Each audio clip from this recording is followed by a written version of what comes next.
So much for joining today. We're very excited to talk on this topic. My name's Kelly, and I'm here with Jill, and we are talking this hot topic regarding female hormones and well-being.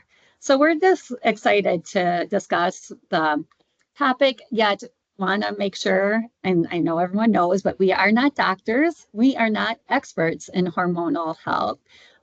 Basically, we are menopausal women that have lived the ever-changing hormonal cycle of life. We both have had kids, we've gone through puberty, and I think that's something with women. It's just like you hit puberty, and then every 30 days, the hormones are coming and going for the rest of your life until, like, I guess not always, but like you hit pregnancy and your hormones change. Maybe you're lactating, your hormones change. Um, Perimenopausal, menopause, postmenopause. So it's always changing and dynamic. And so I think that's what makes it very interesting. And also, I think it's a really important topic because women have been very underrepresented in numerous years, like with studies and areas of medical research. So it really wasn't until 1993 where Congress passed the National Institute of Health Revitalization Act. And that's where it made it law that women and minorities had to be included in clinical research. So before 1993, women did not have to be included in clinical research. And then it wasn't until 2016 that new policy required that women be included as variables in preclinical research and reporting. So there just hasn't been a whole long-term study on women. And again, like I say, it's very tough because of the hormonal changes throughout the weeks, days, months, minutes. So while our focus is probably going to be more on perimenopausal and menopause, you never know. This conversation is pretty organic. We know some things we want to hit, but it can easily shift, especially when we get into the chat, like in 10, 15 minutes. So to get started, just kind of an overview in terms of menopause, there are really two primary hormones that drop off, and that's progesterone and estrogen. And that creates many of the symptoms that women experience in menopause. It's those drops in those hormones. And you really need those hormones to feel good. So progesterone is a potent fat burner. So it thins the uterine lining and it also regulates the menstrual cycle. It's very important key hormone when you're pregnant for fertilization. And then a decrease in progesterone can lead to symptoms that many of us menopausal women will experience. But you can make a difference in the production of progesterone by consuming vitamin B6. So that's like potatoes, beans, spinach, poultry, walnuts, whole grains. It's typically anything that's pretty healthy for you, unprocessed. And that's going to help the production of progesterone. And it also helps the liver to break down estrogen, which prevents hormonal imbalances caused by excess estrogen. And then sadly, eliminating or decreasing alcohol intake will allow your liver to do its job of breaking down estrogen and keeping hormones in balance so that when your hormones, that's where your hormones are processed. So drinking can affect, I was reading a study, your sleep up to one drink can affect your sleep quality by 24%. So sad. And then there's the role of estrogen, which is an anabolic hormone. So it tells your body to grow, and it's also an anti-inflammatory hormone. So sometimes we experience those joint pains and various things when our estrogen goes down is because of that. And then high estrogen increases fat distribution. So it gives us those baby birthing hips. And then when estrogen falls, you may see that then resettles and it's more in the stomach area rather than the hips.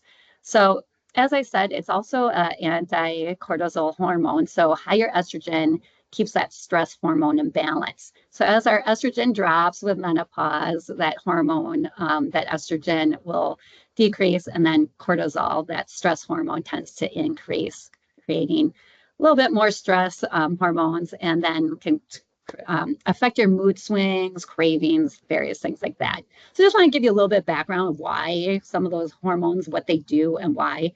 And then just as a quick little thing on estrogen, consuming flaxseed can help balance estrogen.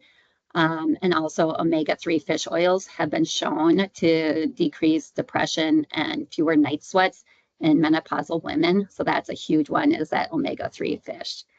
So we can get more into this nutritional aspect in a bit if it goes there, but I'd love to turn it over to Jill to get her perspective on what's helped her in terms of hormonal symptoms. And just, she has this really great, unique, like just perspective and insight of like self-consciousness that I think is really valuable. So Jill, let's hear what you have.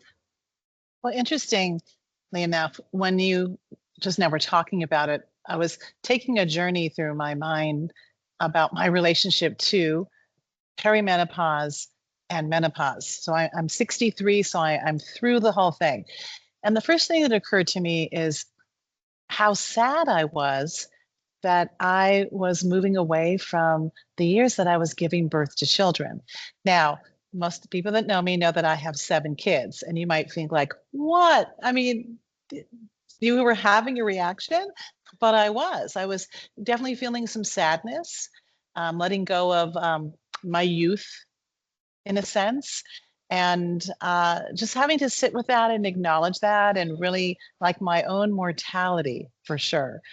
I noticed that I started to cry a lot during commercials, or I'd talk to people and the tears would, and I'm like, wow, now that is very interesting. So I knew that I was definitely entering that part of my life. And I went to the doctor and she said, you have no estrogen or progesterone. You don't have any. And I was like, well, what can I do? And so she started giving me names of different hormones and different things I could take. And I did start with an estrogen rub on my wrist for sure.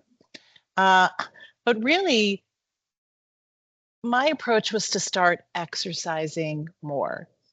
Maybe it's a little bit more Eastern. I started exercising a lot. I was taking hot yoga. I started going twice a day. And I looked at my diet and I did my best to replace chocolate with healthier things in order to regulate my emotions and hopefully give myself a little bit more of an emotional boost. I noticed that I did not have full body, those full body, what are they even called again? Hot flashes? Themes. I haven't had them in so many years. Hot flashes. I had Lucky. 3 were literally my whole, like I was in bed and I had to move to the other side. And I was like, well, that is interesting. But I had warm flashes. So I'd wear like 3 layers of clothes and I would just take off layers and put them back on and put them back on. But I kind of, memory issues have been the worst, Heidi. Yeah, Brain memory fog. definitely. Like think of a word and then the word. So it was. Words are tough. Words were tough. It was. I just, couldn't even remember that. So I just started hanging out with people that were my own age, honestly. And then we all, we had some camaraderie. But I just had this confidence knowing that this was a phase in my life, and then I would need to ride that phase and approach it from a Eastern and Western sort of relationship. A little bit of estrogen, and then lifestyle changes. So at 63, and I think I was probably through it mid 50s. But then I do know, since I talked to a doctor about this, he said, you're going to notice subtle shifts anyways throughout your life. You're still going to notice a little bit of estrogen and maybe not, and affect your emotional being, your sense of self. So just empowering myself with that information has really helped me. And then I go back to talking with my friends. And then we can just talk about we can sit together at lunch and take things up, put things back on, and just have a real sense of knowing that it is just another phase in life. So then, different than you, Callie, and you're going to talk about this, I didn't do as many, I didn't do like intervention in terms of estrogen and progesterone. I kind of went a little bit of a different route. Yeah, that's great. Thanks. Yeah, it's always so interesting. I always enjoy your perspective.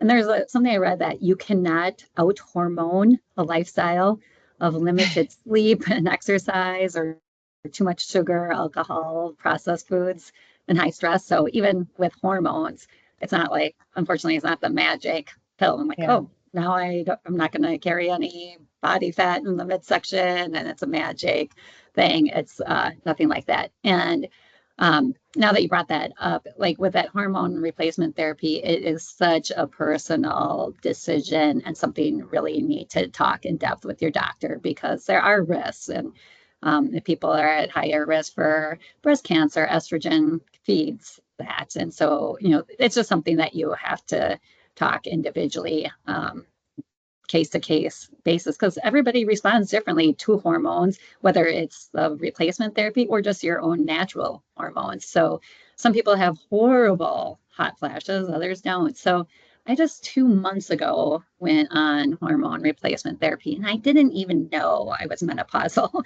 I was irritable. I went in, I'm like, I'm irritable. And I'm like, I'm not an irritable person. And they're like, do you forget things? I'm like, well, that's kind of my life.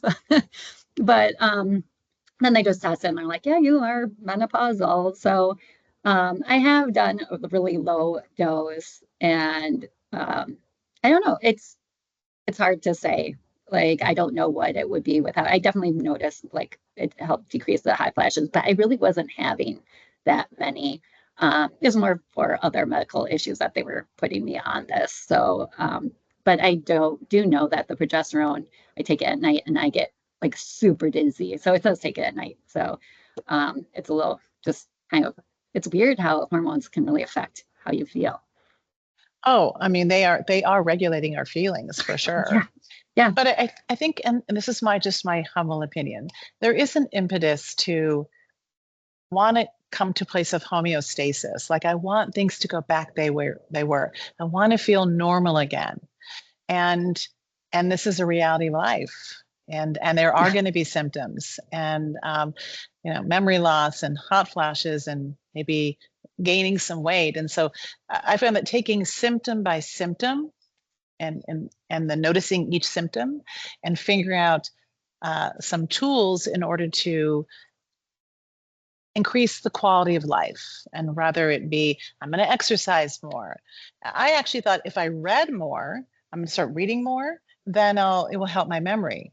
So I did. I started reading, and then drinking a lot of water, Mhm. spending a lot of time with my friends, and um, and then also not making any grand decisions during this part of life. Like I'm going to change my life. I'm going to move to Africa. I'm sure in Africa they don't have menopause. Like big, not like people want to make changes instead of like being with, sitting with, and this is part of the human experience.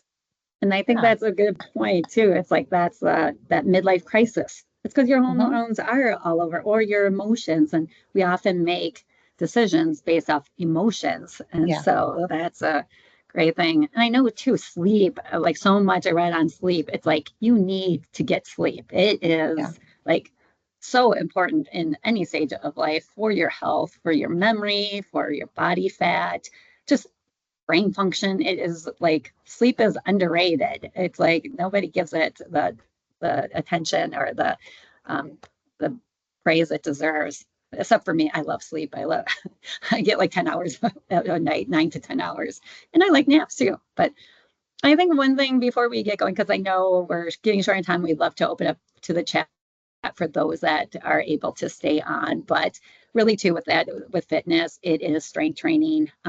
After age 30, you decrease muscle mass by 3 to 8% every decade. So it's really important to strength train 2 to 3 times a week. That is more important than really anything. It's going to help your bones, your muscles. So that is so important. Obviously you want that cardio, but they've been showing studies it's those spikes like the high intensity interval training, like, or if you've been in some of our classes, that Tabata, that really is what helps spike and help just with muscle strength, keeping that muscle tone. And then as far as protein goes, getting 1 gram per kilogram of body weight, or some say 1 gram per pound of like lean muscle mass. So that's just kind of your overall thing is strength training, like even body weight exercise, keep up that muscle mass because that's what's really going to affect your whole body composition as well. Well, and I also think we offer meditation, and so meditation can help calm our nervous systems. We have yoga, we have dance fitness. So I think our program really does support the whole person, the whole body. And I can get nice and strong, but I also want to be calm and relaxed at the same Right. time. Yeah, Yes. for Yeah. And there's sure. so much strength you get from like yoga. People think like, I'm like, you're not just lying there. It's hard. It's straight push-ups, Oh, I, like, yeah. like sun salutation, so. Well, thank you everyone for joining. We're going to keep it going because I want to get to all like I haven't been really following the chat because I'm like so in tune to what Jill's been saying. So, and I know Carolyn's been kind of following along too. So, if there's anything she wants to put in, but I appreciate people's inputs and talking. Something stand out to you here, Jill or Carolyn? I think Natalie just said, I think mixing exercise types is a good idea. I think is it is like a cross training for life. And um, Donica Yeah, says, there's I been go to some bed at, really great oh, go on, Karen. questions that are, some Yeah. great, everyone's just really sharing, which has been really fun and some, really great things for people to kind of tune into. But like, but like Jill and Kelly said, it's a personal decision, right? So, what works for one person may not work for another, but it's great to share and be able to just have that camaraderie. And so really look and see what other people are saying. I think it's been really fun just to see what people are saying. But there is a good question, and you talked about strength, Kelly, and somebody asked, is there a good overall strength training routine that you would recommend for women and men? Yeah, our fitness transformation challenge. Right. I'm plugging our, no, it really varies on. We do have resources, and you can reach out to any of the well-being specialists here, like Carolyn, Jill, myself, Isaac, Kyle, Jimmy. We're happy to do a program based off of what equipment you have, where you're at, also your limitations. Some people they have bad shoulders, so you're not going to want to do certain things, or a bad knee. But really, it's trying to get full body strength 2 to 3 times a week. And we would happily, it's hard to just prescribe an exercise because everybody has, they're at different levels. Some love like the jumping, I want something high intensity, and others are like, I don't really want to sweat. I don't like dumbbells, or I'm not comfortable. Like I want weight machines. So, but it's mainly trying to hit each body part 2 to 3 times a week and really try to hit that fatigue. Don't be scared to go heavy. We aren't going to bulk up as women. We don't have the testosterone. So I know that's always a huge scare, and it's a myth. You're not going to bulk up. That's great. Thank you, Kelly, for that. And others are saying, yeah, I've got a rebounder and I just started Pilates. And, it's like what Jill was saying, mixing in some different exercise types is really great. So, find what works for you as well. So, another person, went off and said, yeah, me too. I love my rebounder. So that's super great. But yeah, and Isaac put in, hey, fit break, and fit break starting in 15 minutes. So he teaches those fit breaks in the afternoons twice a week for 15-minute quick little cardio boost. So you can plug into those too. Weighted hula hoop. I mean, super great. Lots So of great Natalie, you said information. the lymphatic massage. Are you able to unmute or tell us a little bit about that? Yeah, I go to like an acupuncturist, massage therapist, and they offer the lymphatic massage. I have really bad sinuses that affect me so much that my body just completely breaks down. So they're really awesome, especially if you've been really sick. It happens pretty often if you have some kind of cancer when you're trying to like spread.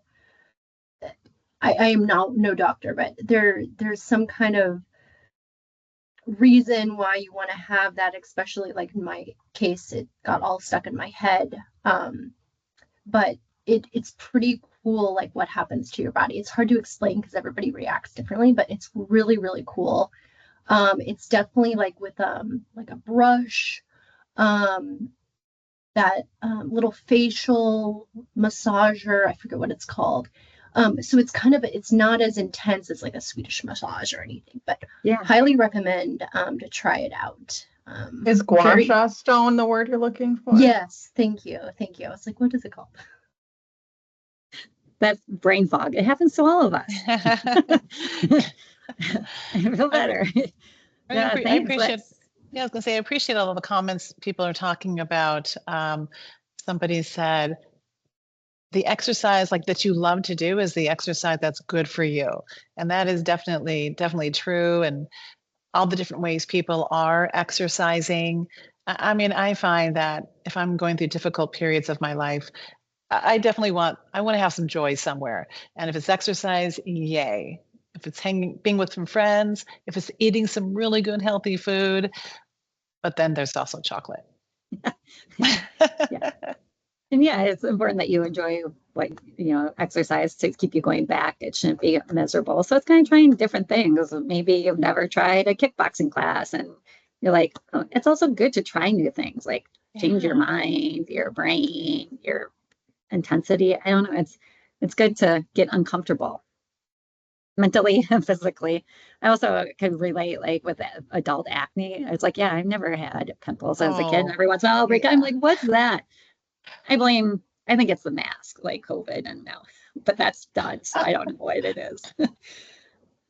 Thanks for also the references like Dr. Stacy Sims. Like it's great to have these.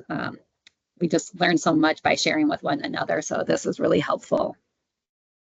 There's been a couple questions about collagen, and definitely collagen is another one of those supplements that are very important as we continue to age, for sure. Yeah, keeps the skin, keeps everything, even your organs tighter. There's Bloom, Bloom. They have a coffee creamer. And so I'm like, oh, it's healthy. It's a collagen creamer. It's okay. Yeah. Excellent. Like Life Advantage collagen. Yeah. I really like, thanks for, yeah, Julie, if you want to share the Life Advantage collagen, that's great. Yeah, same with kickboxing. We just got a boxing bag redone here in Mountains View, and it's just something satisfying of like actually punching or kicking something. Like you can do kick air box, but actually having that contact, it's just such a great stress release and just adrenaline rush. It's fun. So if you're in the Mountain View area ever, come visit and I'll punch the bag with you. Oh, and wow. As you all know, I drink bone broth, which has collagen in it. Had some recommend the book Estrogen Matters, Weighted Vests. Wonderful shares, look everybody. Everyone has them. Yeah, I know. This is great. The creatine for women. Same with I think when you're talking about hot yoga, they're saying like, yeah, people now even young women are sitting in saunas, like how heat. I feel like it cycles through. Before they had those ice baths and things, and now there's like go hot. I haven't kept up on all, but my mom goes to the Y and does water aerobics. She's like, there's all these younger women now in the sauna afterwards. So I guess there's some phase that I'll have to check out on the benefit of heat. Mary Beth said, I'm researching natural versus, I'll have to scroll back. Estrogen therapy versus pharmaceutical for bone density purposes. Has anyone successfully gone through the natural route? If yes, what have you done? And I think I haven't had a bone density test yet, so I'm not quite sure. I've definitely gone through the natural route, but I don't have the information how that has affected my body. You, Kelly? I haven't done the bone density. Not yet, yeah. But I think you've successfully gone through the natural route, Jill, of just like some lotion, and that's more natural, and then exercise. And it's really with kind of just anytime throughout life, you're just eat unprocessed foods when you can, hydrate. Yeah. It doesn't really change. It's not Sensible. a huge, Yeah, it's it's like like kind of what common makes sense of like sense. what you know. It's Yeah. not like, oh, now you have to, nobody's ever going to be like, oh, eat processed meat now that you're in menopause. Like I that's, know. you're not going to Yeah, ever eat say more that at any salt, have age. more sugar. Yeah, Well, drink more. the last one of these that the woman talked about nutrition, I really took it to heart when she said, "Do not take anything out of your diet, add in." And I've really been making a concerted effort to put in more vegetables and more fruit, and it really has changed the way that I'm noticing my energy. Yeah. For sure.